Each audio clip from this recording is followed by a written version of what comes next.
What If Captain Carter Fought the Hydra Stomper is the 5th episode of Season 2 of What If. And this episode is pretty much a What If Captain America, Winter Soldier, and Black Widow episode because it has plot details from both those movies. We even got the Avengers movie in this as well. And the cool part is about all of this with this episode coming around that the first ever TikTok I made was from What If Season 1, Episode 1, What If Captain Carter was the first Avenger. So this episode is a little bit more special to me because it was my introduction into content creating when it came to making videos, and I loved every moment of it because this episode just had some great scenes during it. I really like the Captain Carter character and I really like her What If series, and I think this is also the only episode that I think deserves a sequel. Even the Watcher comments how he normally doesn't do sequels because of this ever-growing multiverse. There's always different stories to tell, but because Captain Carter is a friend of his, he's gonna follow her story and we're gonna learn more about her, especially because last season we did get that credit scene with Captain Carter finding the Hydra Stomper, and that just led directly into this one. We get reference to the Guardians of the Multiverse once again, with the Watcher kind of recapping a quick summary of what happened at the end of season 1. However, the episode does start off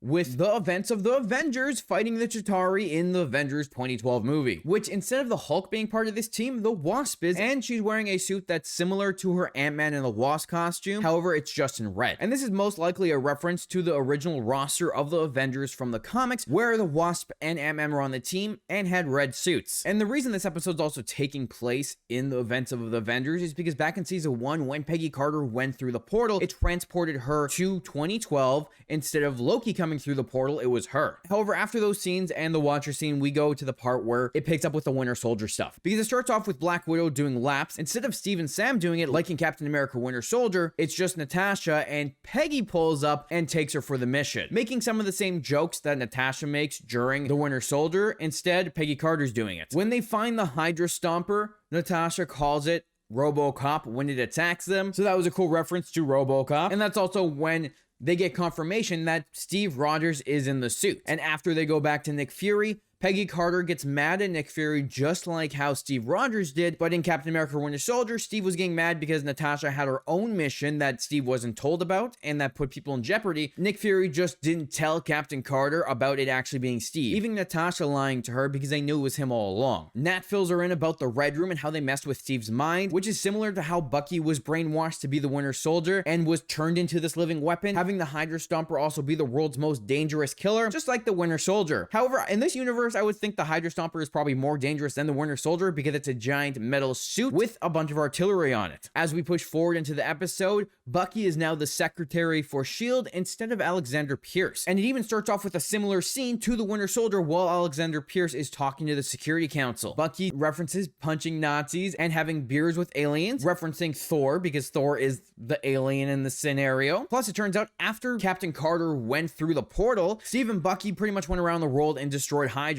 which is why there's no Hydra plot in this. Even having Crossbones in this episode, but he's working for S.H.I.E.L.D. and not Hydra because there is no Hydra anymore. But that leads into Steve going after Bucky and trying to take him out, which was all a ploy to get Captain Carter to go find the Red Room, because like the Black Widow movie, they wanted Captain Carter to be their soldier on the inside the Avengers, like how they wanted to turn Black Widow into that soldier to infiltrate them and use her for their own deeds. But I really liked during the moments while Steve was going after Bucky stands up to protect Steve because he knows that's exactly what Steve would do. And that is exactly what Steve would do. He would stand in the way of his friend getting hurt, because we watched in the Winter Soldier how Steve on multiple occasions was trying to connect to his friend because he knew he was still in there. And it also turns out the reason that Steve hasn't aged a single bit during this is because the suit has been keeping him alive, meaning if they pull him out, he'll die. And that is different from this Winter Soldier because in the main MCU, Bucky kept getting put in cryo sleep so that he wouldn't age and that they could just keep pulling him out for missions when they needed him. During this as well, Captain Carter makes a Empire Strike Back reference, showing that she's a big nerd by saying that best case scenario, he winds up stuck in some prison frozen in carbonite. Frozen in carbonite?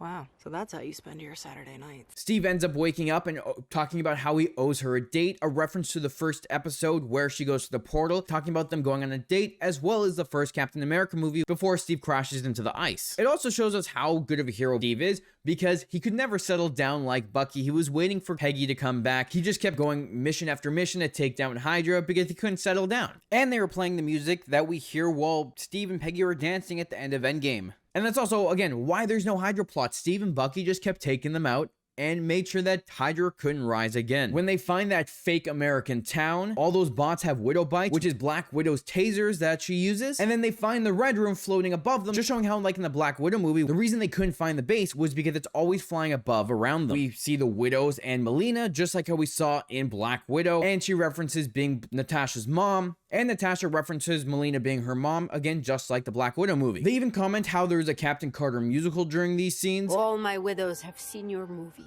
There was a movie?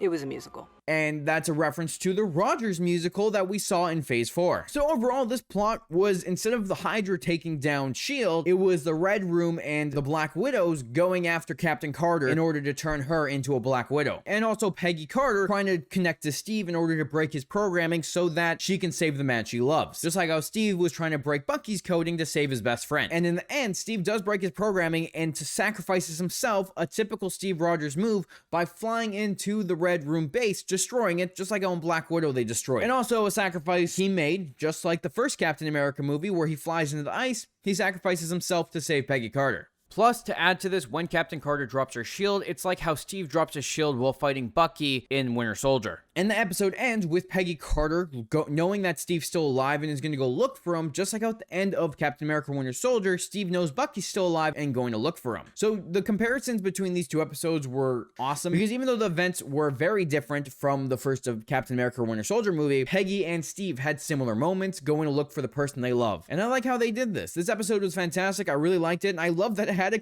end scene. It leads into what the main overarching plot of this season of What If is. Just like how last season we had the Guardians of the Multiverse, this time we're going to have a new version of the Guardians of the Multiverse recruited by Scarlet Witch on the Marvel 1602 Earth, where we have them in this medieval time. Scarlet Witch is a witch and Nick Fury is a knight in some way, and they pull Peggy Carter from her universe in order to help save their world and their queen. Even Peggy Carter at the end calling out for the Watcher, because the Watcher was watching her as she was going to go look for Steve, and then realized something weird was going on as she gets sucked into another universe. So it looks like each episode after this is going to be leading into the next one, where next episode supposedly what if Kahhori reshaped the world, which most likely means that Peggy Carter will go recruit her for this new Guardians of the Multiverse team, because in the trailer we did see Peggy Carter with Kahhori. I don't think that's going to be another Peggy Carter on her Earth, but instead it'll be this Peggy Carter go and recruit Kahhori for this new team, because whatever's going on in this world will probably tie into the other universes, and when the final comes out with what if Supreme Strange intervenes, something is going to be happening on this Earth. And I'm very curious to see what happens, because I didn't expect the 1602 Earth to be the Earth to collect everyone. But let me know, what did you think of this episode? What references did you notice? And what do you think is going to come from this end scene to this episode? I hope you enjoyed the video. Make sure to hit the like and the subscribe button to stay up to date with all my What If videos. Thanks for watching, and I'll talk to you tomorrow when we watch another episode of What If.